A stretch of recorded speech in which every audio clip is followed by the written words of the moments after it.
Cordial saludo, mi nombre es John Medina, pertenezco al grupo de conmutación, grupo número 2. En el desarrollo de este video va a participar mi compañero Jorge Castaño y mi compañero Jonas Bustos. La fase 5 nos solicita definir los temas que cada participante del grupo va a sustentar. Entonces se deben abarcar los temas de las 3 unidades del curso, realizar un video por grupo que incluya la sustentación de cada participante, lo que estamos realizando en este momento, y realizar un documento consolidado que respalde la sustentación realizada. Entonces, este documento ya se está consolidando y será cargado en el campus. A continuación, entonces veremos cada una de las participaciones y videos que realizó cada uno de mis compañeros. Mi nombre es Jorge Castaño Mejía, pertenezco al grupo 208053-2. Para dar continuidad a la actividad número 5, voy a sustentar algunas temáticas vistos en la unidad 2. Bueno, voy a comenzar por los componentes físicos de una red IP. Entonces, primero tenemos el host. El host principalmente es un ordenador. Este dispositivo es el que envía, es el inicio de toda la fase de comunicación en el proceso de transferencia de datos. Entonces,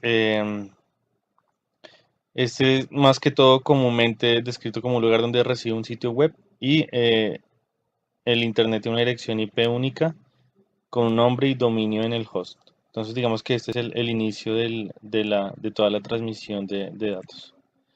Después de esto tenemos un switch. El switch simplemente es un conmutador. ¿Qué nos permite el switch? El switch nos permite interconectar dos o más hosts de una manera similar a puentes de red. Es decir, que después del host va el switch, el cual nos permite crear una comunicación entre varios dispositivos, varios hosts, para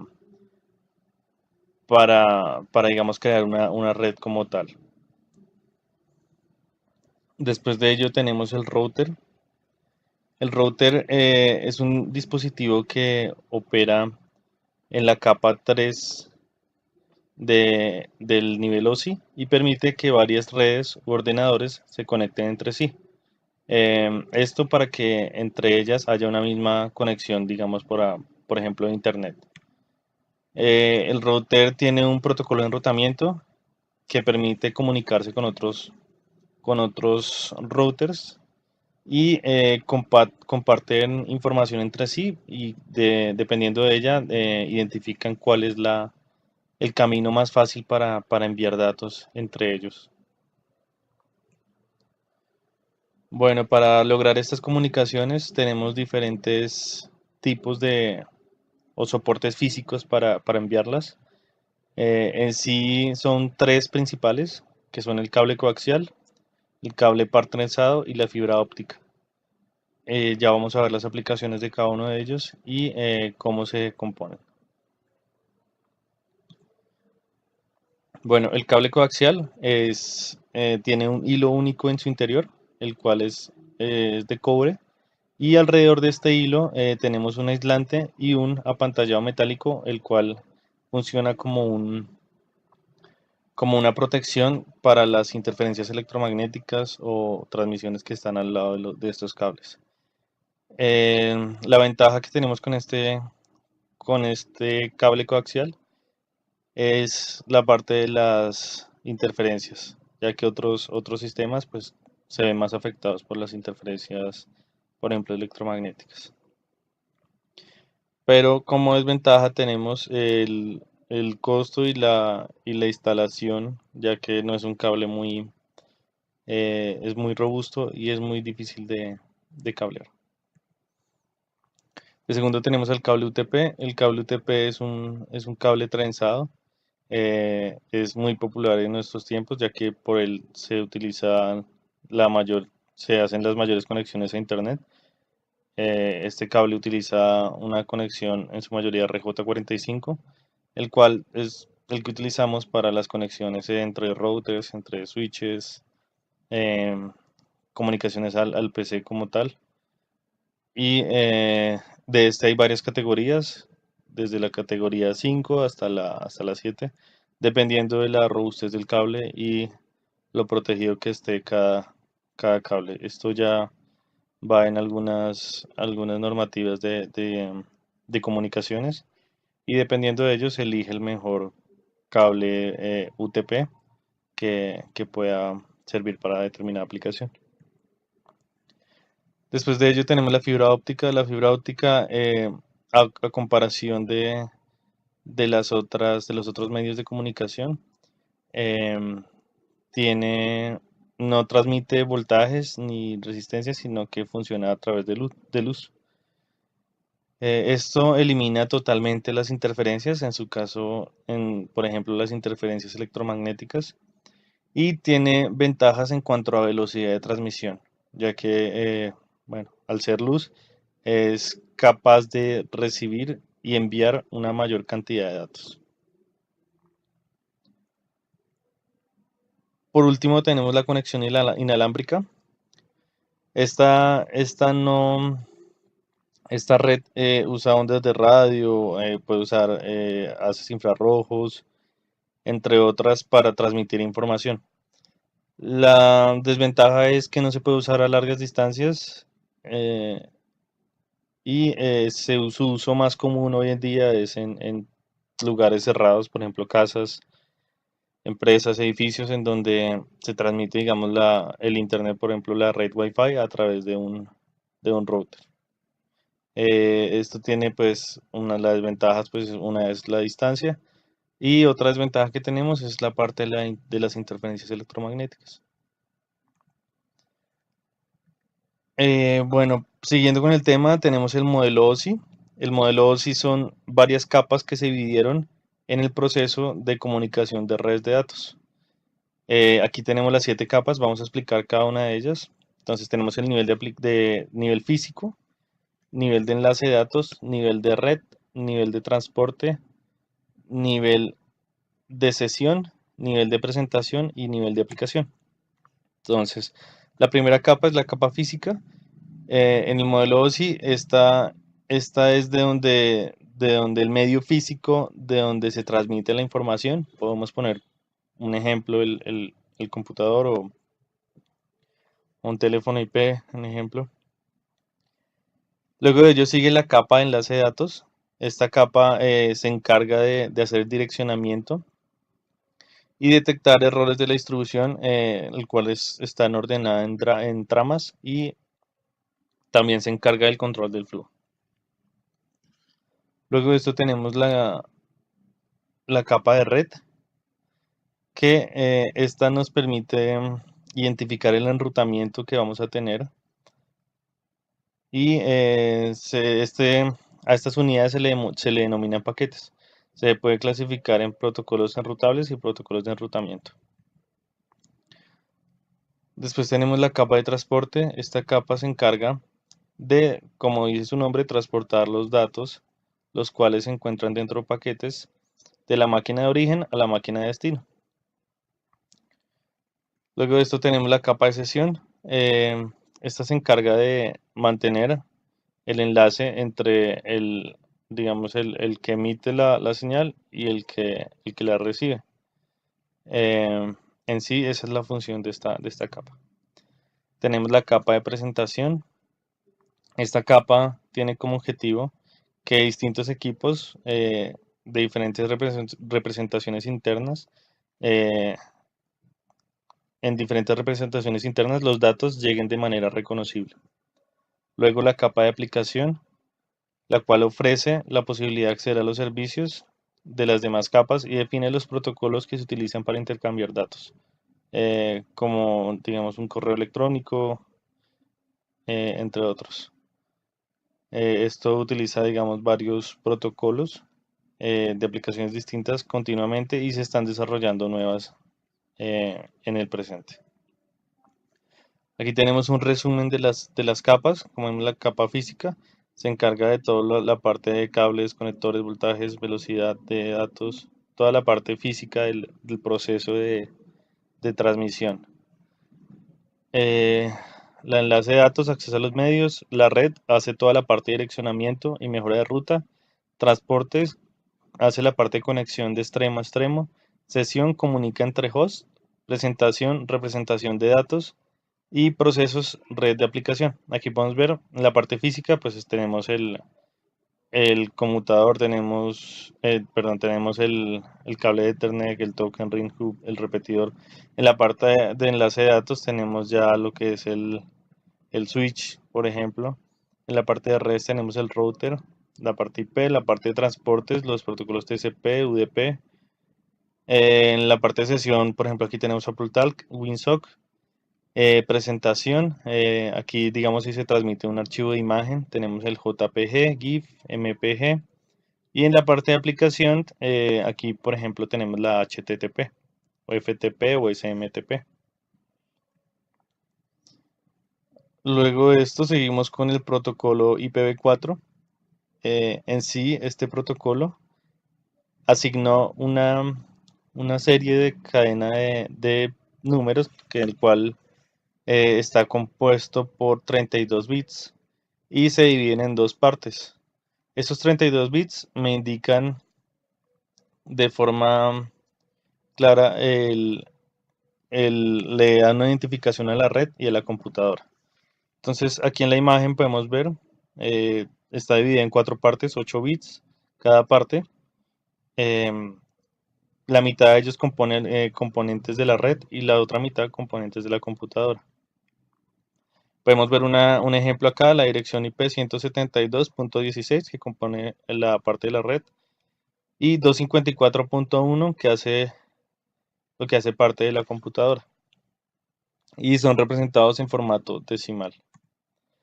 Luego de ello se creó el protocolo IPv6.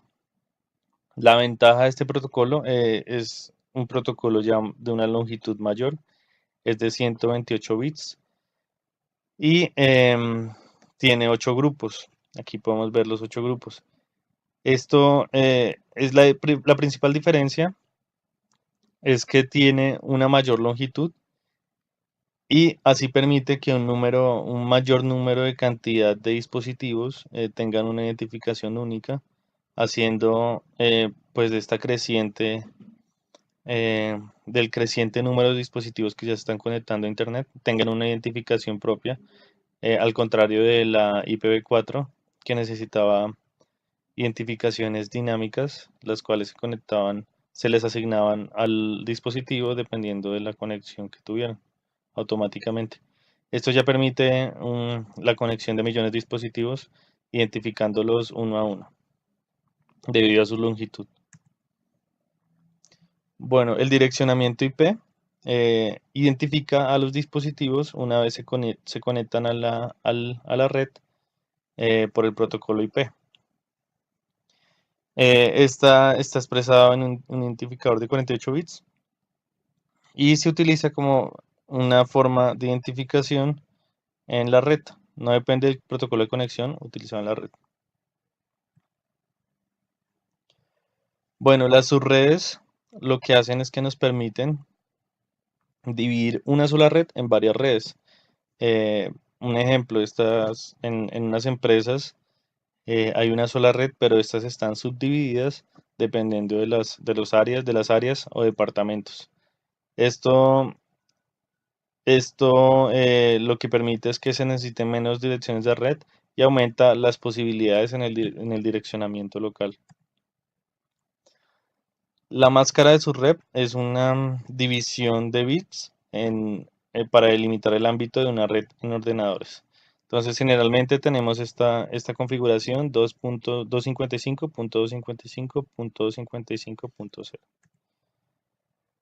Y el subnetting es una división mayor aún de la subred, hace referencia, eh, es parecido a la subrep, pero permite a los administradores de red dividir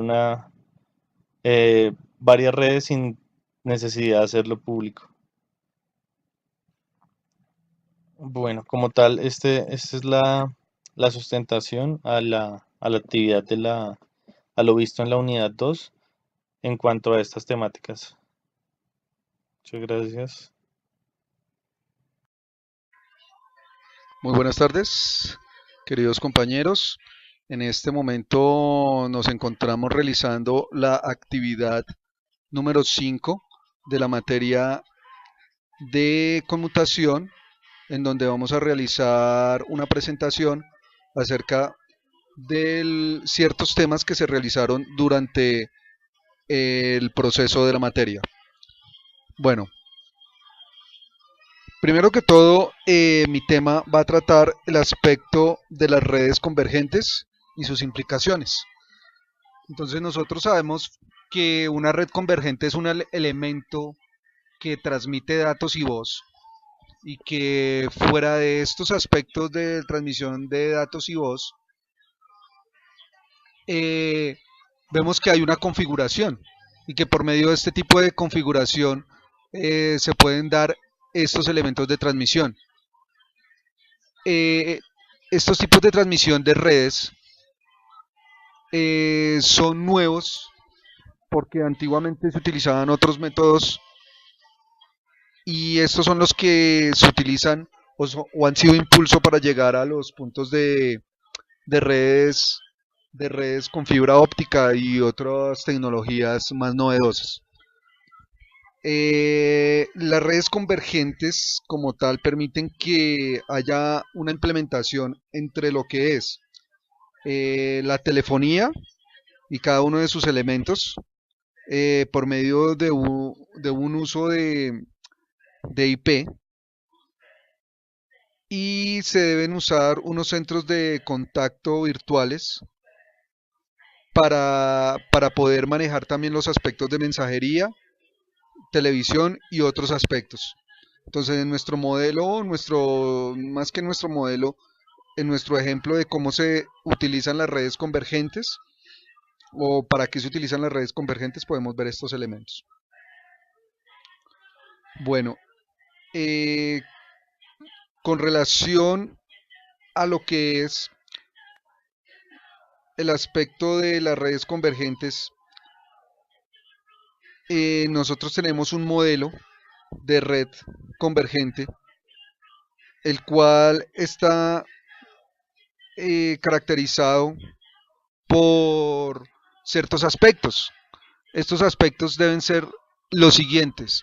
La red es una red multipropósito que, pues, como lo decía anteriormente, es un elemento que nos proporciona a nosotros el uso de una IP, y también podemos utilizar con el fin de instalar elementos de telefonía y elementos de televisión e internet.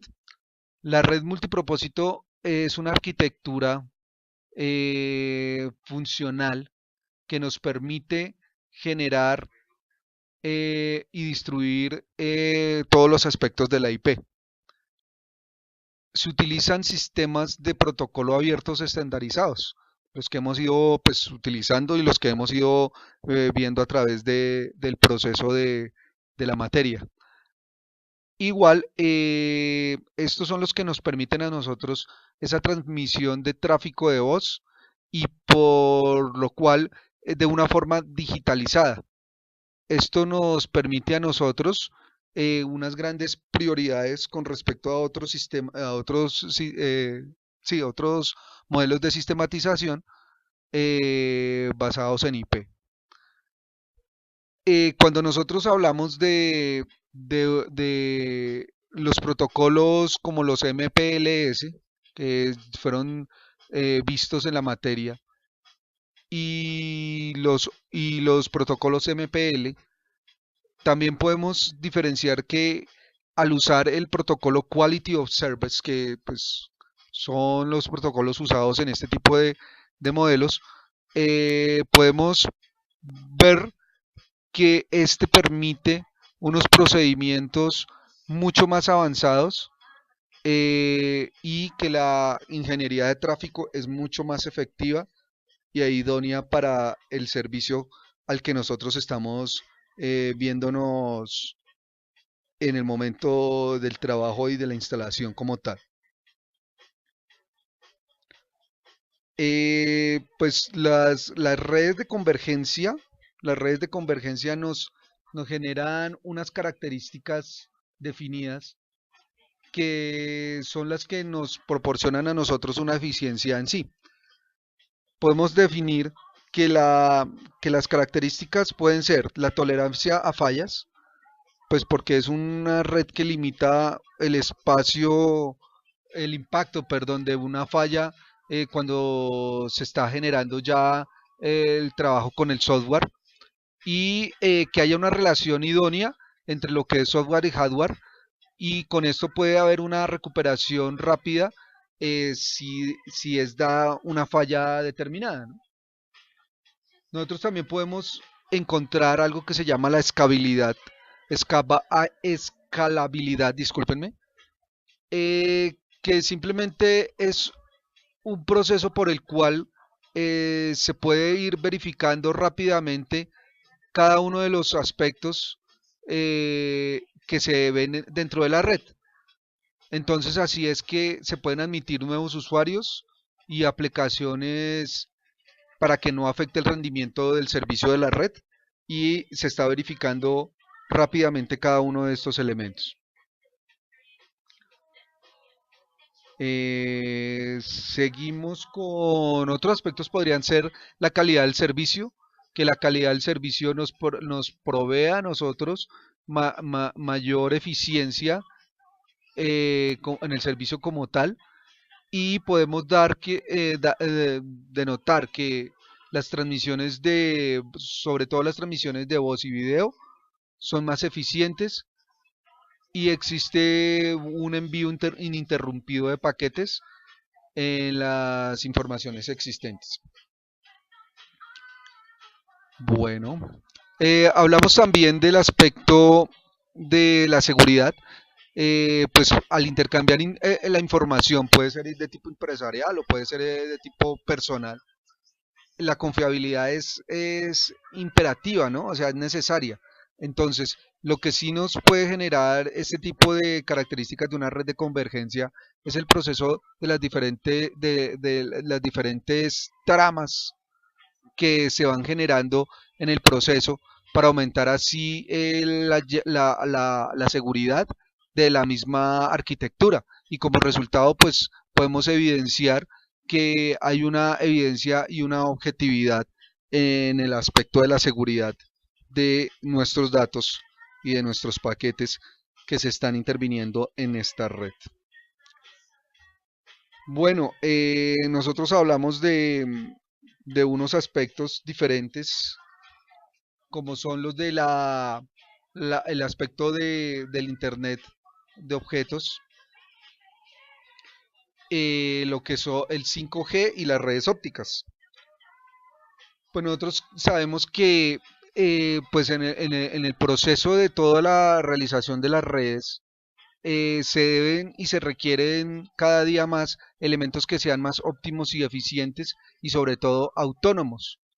Pues esto solamente lo podemos llegar a tener con los aspectos de interconexión que nos dan las nuevas tecnologías. Si nosotros nos damos cuenta, para tener los datos coordinados entre sí en una red de convergencia, pues se deben tener en cuenta la aplicación para terminar en sí los aspectos de predicción y los aspectos de envío de datos y su recuperación, dado el caso si se llegaran a perder, ¿no? Entonces, en este aspecto nosotros analizamos que hay una automaticidad o una automatización de la red.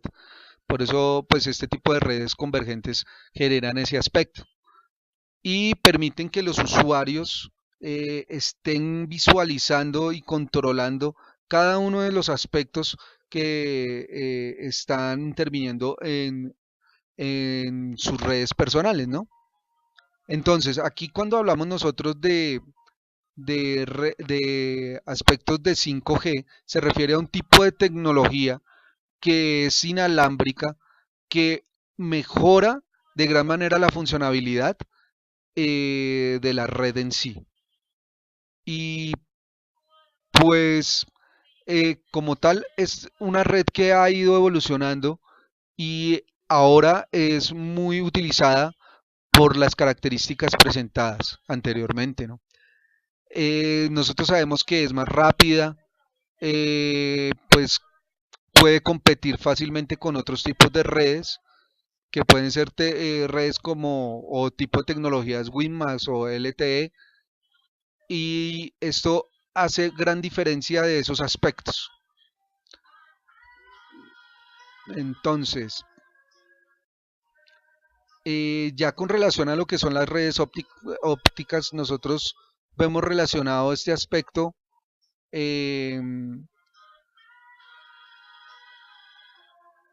que son redes empleadas en telecomunicaciones y sobre todo en los aspectos de redes de computadoras.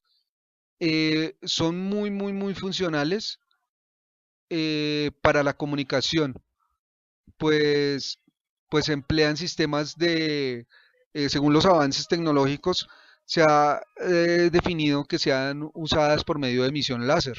Entonces esto hace que la clave de esta tecnología radique en sí en el aspecto de las ondas de luz y el uso de las altas frecuencias. Bueno, esto pues en sí, esto lo que hace es que garantiza que la capacidad de la señal eh, para transformar la información o para transportar más bien la información aumente grandemente y sea más eficiente.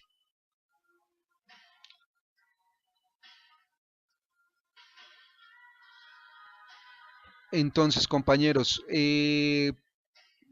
con relación a los elementos que se usan en este tipo de redes, podemos encontrar que hay el uso de unos cables de tipo pues soportado, y que también se usan elementos de cable OPGW y que tienen ciertos elementos que nos generan a nosotros gran versatilidad en el momento de generar nuestras redes en forma física. Compañeros, no siendo más, quedamos atentos para las siguientes actividades, agradeciéndole mucho a la señora tutora y a nuestros compañeros por el trabajo realizado hasta el momento. Quedo atento a cualquier observación y nos estamos hablando. Muchas gracias. Cordial saludo, mi nombre es John Medina. En este video vamos a ver fundamentos de MPLS, arquitectura y protocolos de MPLS, operación de MPLS y el concepto general de GMPLS. Pertenezco al grupo número 2 de conmutación. MPLS o Multiprotocol Label Switching es una tecnología de reenvío de paquetes que utiliza etiquetas para tomar las decisiones del reenvío de datos. Con MPLS, el análisis de encabezado de la capa 3 se hace una sola vez, cuando el paquete ingresa al dominio MPLS.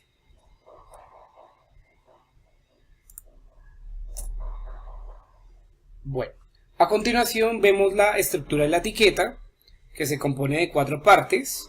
La primera es el label, que tiene 20 bits. La segunda es el EXP, que son 3 bits. Y este campo es utilizado actualmente para designar la clase de servicio. Tiene un bit, que es la parte inferior del stack. Y tiene el time to life de 8 bits. A continuación vemos la arquitectura general de MPLS. Bueno, dentro de los elementos tenemos el LER, que es el Label Edge Router, que es un elemento que inicia o termina el túnel, es decir, que pone y quita cabeceras. Es el elemento de entrada y salida a la red MPLS. Un router de entrada se conoce como Ingress Router y el de salida pues como Egress Router. Ambos se suelen denominar Edge Label Switch Router, ya que se encuentran en los extremos de la red MPLS. Otra parte de la arquitectura son los LSR, que son los Label Switching Router. Estos elementos conmutan etiquetas. Otro elemento es el LSP. El LSP es el nombre genérico que genera el camino de MPLS. Es decir, es como el túnel MPLS establecido entre los extremos. El LSP es unidireccional.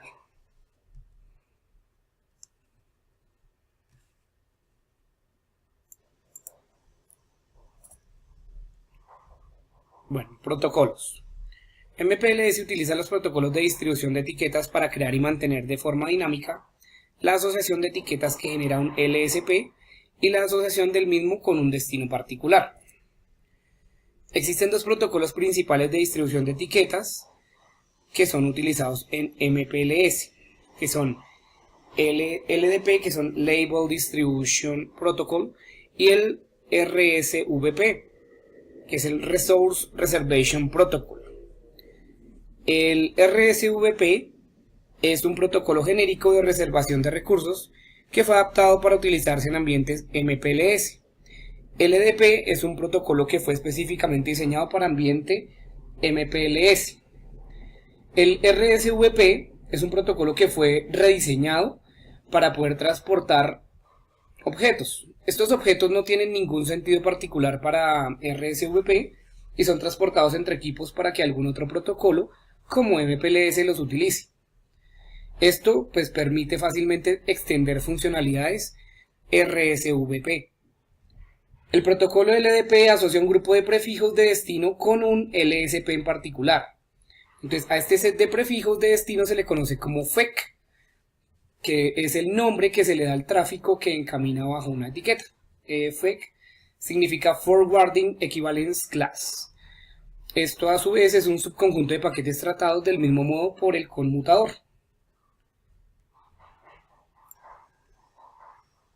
Bueno, todos los prefijos de destino de la FEC comparten un nodo de egreso en común y un camino de ruteo. El protocolo LDP establece caminos LSP basándose en las métricas IGP utilizadas en la red, negociando etiquetas salto a salto. Operación de MPLS. La operación de MPLS se basa en las componentes funcionales de envío y control. Tenemos principales que son el funcionamiento del envío de paquetes en MPLS y el control de información en MPLS, el cual genera tablas de envío que establecen los LSPs y distribuyen la información sobre las etiquetas a los LSR. Bueno, para explicar un poco, cuando un paquete IP entra en una red MPLS, su TTL se copia en la cabecera MPLS y se va decrementando en cada router, y en el último vuelve a copiarse a la cabecera IP.